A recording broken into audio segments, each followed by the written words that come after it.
Good morning, everyone. This is Wendy. I'm here with a very professional and wonderful trainer, Ray Ainsworth. Thank you for being here, Ray. You're welcome. Glad to be here. Happy to have you. This week we're working with some horses, but first we're going to have a little chat about horse rescue in general. Sounds good. All right, so why don't you just start with what is your opinion of horse rescue in the United States?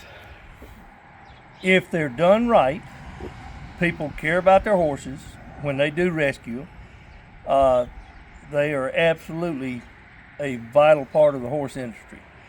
The only thing I would say is that there are a lot of scam artists that are, asking for donations out of kill pens and that kind of stuff.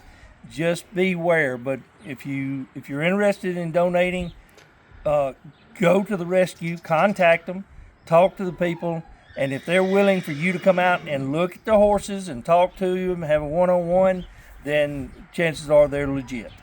Fantastic, Ray. And there are some beautiful horse rescues. Oh, absolutely. Some beautiful horse rescues. They have thoroughbred rescue farms for off-the-track thoroughbreds or off-the-track quarter horses. And then with the way the economy was, a lot of people, the first thing that's going to go without is their horses and animals and dogs and that type of stuff. So, the rescues are a really vital part of the horse industry to save, and they save a lot of good horses. Now, there's a lot that, have chronic diseases that it's real costly to try to maintain those. But the rescues, when they go look and they pick these horses up, they can be skin and bones, and I've seen some miracles happen with them coming back, getting weight back on them, and turning out to be very, very nice animals. We have one here in the barn. Her name is Lena. She's 36. She came in at a body score of 0. Yep.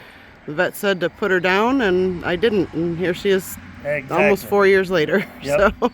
But that's a lot of TLC, tender loving care. Yes. That's not, if you don't have the time or the money to do that, that's not going to turn out well. No. So if you've got 136 and you've brought her back, then that speaks very highly of what you do.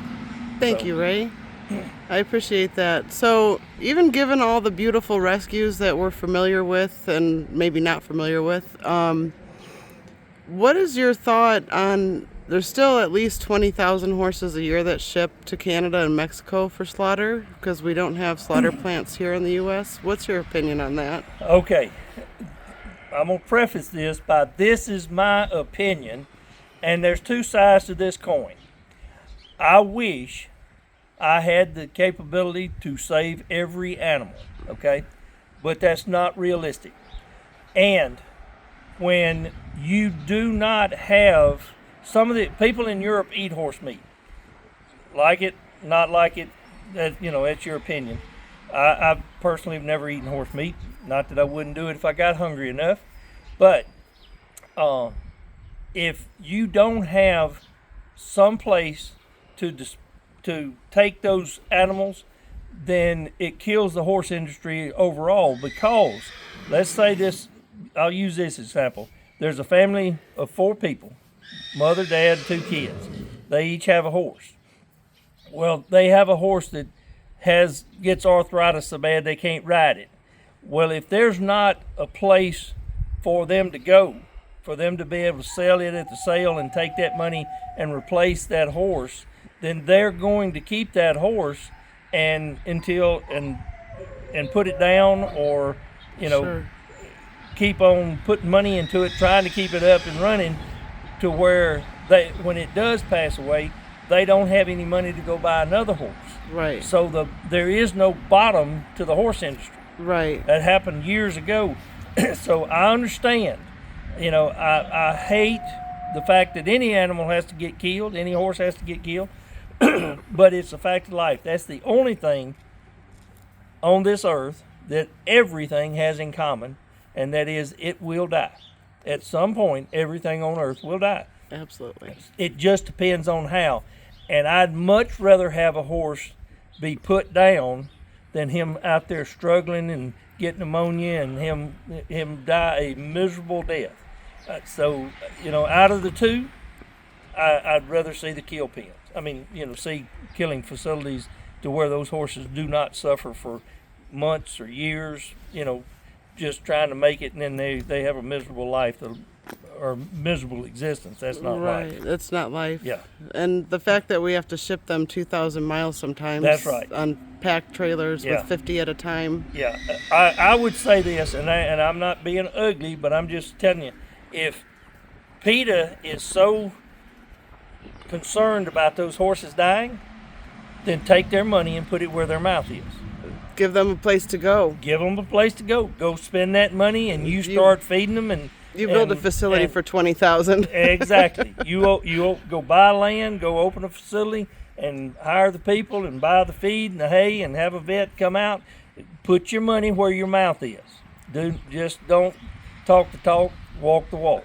I agree with you 100%, Ray. That's a beautiful thing to say, and I agree wholeheartedly. And I do know there's some groups trying to get slaughter plants reopened in the U.S. I do. I do. And like I said, I think they should. I think PETA ought to go after dog fighters Yep. and chicken cockfighters more than they should be after the horse people. But again, it's my opinion, but dog fighters are literally forcing animals to fight, and that's where PETA ought to really go after and do something. But now they can still spend their money on a ranch and facility and help the rescues. rescue horses if they really serious about it. So Fantastic, Ray. Well, we're getting ready to work a little horse named Chance today. I know Yes. you had a chance to meet her. What do you think of her? She doesn't know anything or very little. She doesn't have a good education, but that's why I'm here. We're gonna educate her. We started educating her some yesterday, and we're gonna continue with that education. And but she is a rescue that you brought in, and she is doing very well, very well. Thank you, Ray. Well, let's get to work, I think. Sounds Anything good. else you wanted to share with the rescue community? I think that's it. Oh, I am looking at putting a YouTube channel for Ray Ainsworth Horsemanship. I'm going to start doing some filming in the next couple of days, so I will have that on my Facebook page. So you can go to Ray Ainsworth on Facebook, and we'll be putting updates up on that. And we'll make sure to share it when we see it, Ray. I really appreciate your time today. Absolutely, thank you. Thank Thanks for having me. Happy to have you.